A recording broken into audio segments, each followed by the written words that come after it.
अब देखिए, जब हरियाणा न्यूज ने कनीना बस हादसे के पीड़ित परिजनों से बातचीत की तो उन्होंने क्या कुछ कहा। उन्होंने कहा, यह हादसा नहीं है, यह हत्या है। दोषियों के खिलाफ हत्या का मामला दर्ज होना चाहिए। शराबी ड्राइवर को बस चलाने की इजाजत क्यों दी, परिजन ये सवाल पूछ रहे हैं। बच्चे पहले भी बता चुके थे कि ड्राइवर शराब पीता है। बड़ी बात इसमें यही है कि बच्चे पहले भी बता चुके थे ड्राइवर शराब पीता है। 6 महीने पहले भी कोई कार्रवाई नहीं की गई थी। दोषियों पर कड़ी से कड़ी कार्रवाई होनी चाहिए, ये मांग परिजन कर रहे हैं। आगे कोई ऐसी घटना ना हो, ये सुनिश्चित होना चाहिए। समय पर बच्चों को इलाज नहीं मिला, ये आरोप भी परिजन जो है वो लगा रहे हैं। महेंद्रगढ़ में एक दर्दनाक सड़क हादसा होता है जिसमें 6 बच्चों की मौत हो जाती है। हम उन बच्चों के जो मृतक थे उनके परिजनों के पास मौजूद हैं। इनसे जानकारी लेंगे कि किस तरह से पूरी घटना हुई और ये किसकी लापरवाही मानते हैं। युवराज जो बच्चा था उसके पिताजी मेरे साथ मौजूद है, इनसे बात करेंगे। सर, कैसे क्या आपको सूचना मिली? जी, हमारे पास फ़ोन आया था हमारे गांव के लड़के का। अब भाई मैं मेरे बच्चे तो ले आया और वहाँ बस एक्सीडेंट हो गई, तो मैं यहाँ से तुरंत गया वहाँ पे। लेकिन आप गलत बोल रहे हो जी, ये सड़क हादसा नहीं है, ये एक सरासर मर्डर है। क्यों? जब खेड़ी गांव में बस को रोका गया, उसकी चाबी छीन ली गई। फिर उन्होंने फ़ोन किया है जो स्कूल का जो भी मेन आदमी था उनके पास, अभी आपके ड्राइवर ने शराब पी रखी है।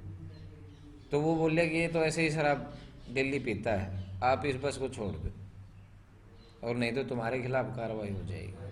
उन्होंने अपने बच्चे उतार लिए और बस को छोड़ दिया।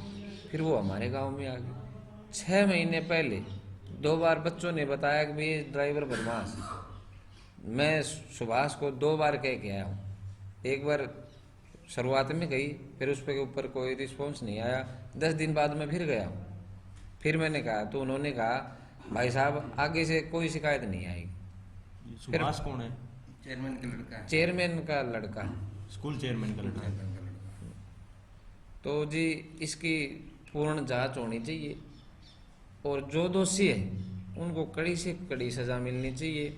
और मेरी आपसे और जो मेरी आवाज़ को सुने उनसे एक ही रिक्वेस्ट है, जो हमारे साथ जो ज़बरदस्ती ये जो घटना घटाई गई उसको तो हम भुगत लेंगे, लेकिन आगे किसी मासूम बच्चों के साथ ऐसा नहीं होना चाहिए। उसके लिए इन स्कूलों के ऊपर कोई नियम कायदे कानून बनाए जाए। नियम तो पहले भी बहुत होंगे, लेकिन उनके ऊपर है ना कोई मतलब अब भी पुख्ता वो नहीं हो रहा, और आगे भी शायद ऐसा ही होगा।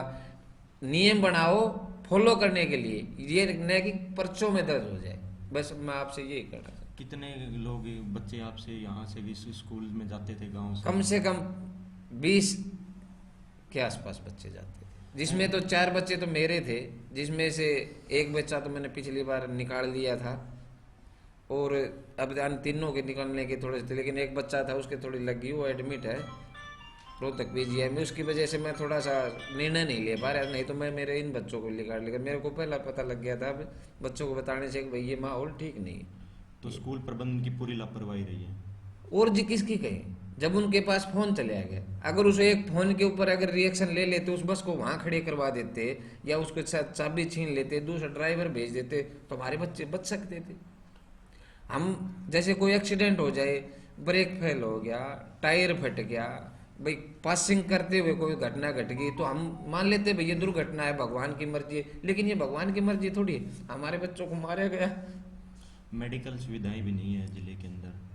मेडिकल तो जी बिल्डिंग तो बहुत बड़ी है। ये हमारे बच्चे गए थे, हम उनको ढूंढने में ही लगे, हमारे बच्चे ही नहीं मिले 2 घंटे तक। तो हमें फिर बच्चे मिले तो उनको तो बस नाम मात्र का है, भाई कोई वहाँ लिटा रखा है, कोई वहाँ लिटा रखा है।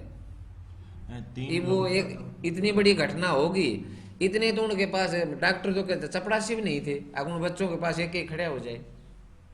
3 लोगों को गिरफ्तार किया गया, क्या पुलिस की कार्रवाई से संतुष्ट है? देखो जी, पुलिस जो करेगी वो कर लेगी, लेकिन हम तो जब संतुष्ट हो, आज जब आगा खातर कोई प्रबंध हो। क्या मानते ईमान ले कार्रवाई ने तो ईमान लेके ना उनके ऊपर मुकदमा बना दिया, वो 2-4 दिन अंदर रह जाएंगे, फिर बाहर आ जाएगा, या क्या कार्रवाई करो? तो इनके ऊपर 302 का मुकदमा दर्ज करो, या फिर जो आगे के नाम से भविष्य में ऐसी घटना नहीं घटे उसके लिए रूल फॉलो करो।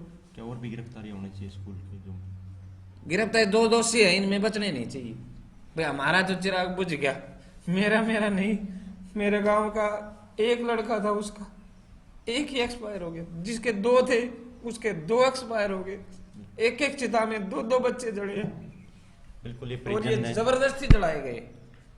मैं आपसे यही विनती करता हूं आगे से ऐसी घटना नहीं घटे, इसके लिए जो एक बात और मेरे ध्यान आ गई, ये एक इस स्कूल की घटना नहीं है, ये जितने भी स्कूल है सबका एक ही फॉर्मूला है जो ये अपना रहे हैं, सभी का है ये, तो रूल सभी के लिए होना चाहिए और आम जनता को न्याय मिलना चाहिए। और आगे ऐसी घटना होगी तो ये तो जैसे तैसे करके देखी बजाय, लेकिन आगे वाली सहन होगी नहीं, लोग सड़क पे आ जाएंगे।